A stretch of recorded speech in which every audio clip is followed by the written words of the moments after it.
Good morning class. बेटे आज हम पढ़ेंगे पाठ 8 सुप्रिया के प्रश्न उत्तर और अभ्यास। पशु पक्षी और लोग क्यों परेशान थे? भयंकर सूखे के कारण पशु पक्षी और लोग परेशान थे। सेठ रत्नाकर क्यों लज्जित हो गए? नगर के हर प्राणी के लिए अनाज की पूर्ति करने में असमर्थ होने के कारण सेठ रत्नाकर लज्जित हो गए। सुप्रिया कौन थी? सुप्रिया महात्मा बुद्ध के शिष्य अनादि पिंड की पुत्री थी। कार्य करने का सिलसिला कैसे बनता है? जब आप किसी काम को करने की सोचोगे तभी काम करने का सिलसिला बनता है। महात्मा बुद्ध ने किसके लिए अन्न की मांग की थी? महात्मा बुद्ध ने सारे नगर की प्रजा के लिए अन्न की मांग की थी। सेनापति जयसेन ने क्या कहकर स्वयं को दान देने से मुक्त कर लिया? सेनापति जयसेन ने कहा कि यदि मेरे प्राण देने से पूरी जनता को अन्न प्राप्त होता हो तो जान देने के लिए मैं तैयार हूँ। उन्होंने यह बात कहकर स्वयं को दान देने से मुक्त कर लिया। सुप्रिया के पास क्या था जिसके बल पर वह लोगों को भोजन खिलाने का उसने लोगों को भोजन खिलाने का निश्चय किया? सुप्रिया के पास भिक्षा पात्र के रूप में एक कटोरा था जिसके बल पर उसने सब लोगों को भोजन खिलाने का निश्चय किया। सुप्रिया की बात सुनकर युवकों ने क्या कहा? सुप्रिया की बात सुनकर युवकों ने उसका मजाक उड़ाया। धनी सेठ ने सुप्रिया की सहायता के लिए क्या आश्वासन दिया? धनी सेठ ने सुप्रिया की सहायता के लिए पूरी कोशिश करने का आश्वासन दिया।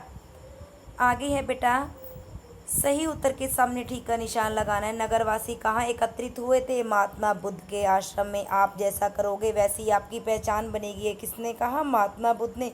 किसके खेत सूख गए थे? धर्मपाल के। अनेकार्थी शब्दों के दो दो अर्थ लिखने हैं बेटा, जो अनेक अर्थ देते हैं, ठीक है, जिसकी हल्के अनेक अर्थ बताने हमें। समाधान हो सकता है, खेत जोतने वाला यंत्र जो होता है उसको भी तो हल बोलते हैं ना। हर हर यानी कि शिव भगवान को बोला गया है। प्रत्येक घर, घर का क्या हो जाएगा? अनेकार्थी। कुल, मकान। पास का क्या हो जाएगा? उत्तीर्ण। समीप। और दूसरा का क्या, और का क्या हो जाएगा? दूसरा, अधिक। अब आगे देखो, समानार्थक शब्द चुनने हमें यहाँ से। पेड़, वृक्ष। अन्न, अनाज। आँख, नेत्र। पेट, उदर। भिक्षा, भीख। काम, कार्य। आगे बेटा यहाँ पर दिए गए शब्दों से हमें दो दो शब्द बनाने हैं नए। भाग्य से देखो क्या बन गया? भाग्यशाली, भाग्यहीन, सौभाग्य। ज्ञान से क्या बन गया? ज्ञानी, ज्ञानवान, ज्ञानवर्धक। जैसे पराजय, जयकारा। प्राण, प्राणी, प्राणनाथ, प्राणहीन। यतन से क्या बन गया? प्रयत्नशील, प्रयत्नवान। अब आगे बेटा रह के रूप में जो दिए गए ना, रह के रूप, उनके सामने में शब्द चुनकर लिखना है, बनाने हैं जो आपके पाठ में दिए गए उनमें से ही लिखने हैं। वो देखो ऊपर ऐसे क्या बन गया? धर्मपाल, वर्षा, पूर्ति। पदेन रह से विनम्र, प्राणी, प्रवेश।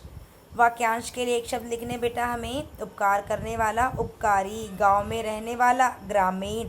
दया करने वाला, दयालु। खेती करने वाला, किसान। किए हुए को मानने वाला, कृतज्ञ। आज्ञा का पालन करने वाला, आज्ञा पालक। भाग्य का मारा, भागा। सेना का संचालन करने वाला, सेनापति। सही कारक चुनकर बेटा वाक्य पूरे करने हैं। भयंकर सूखे के कारण सब परेशान थे। भूखी प्रजा के भरण पोषण के लिए कौन तैयार है? प्राण देने से यदि जनता को अन्न प्राप्त हो जाए तो मैं पल भर में तैयार हूँ। मेरा भंडार तो आप सबके घरों में भरा पड़ा है। सुप्रिया के प्रयत्न से समस्त नगरी का उद्धार हुआ। बेटा वीडियो को देखकर क्वेश्चन आंसर करने हैं, समझना है। अगर कुछ समझ नहीं आता मैम तो आपको क्लास में समझा देंगे। Okay, bye class.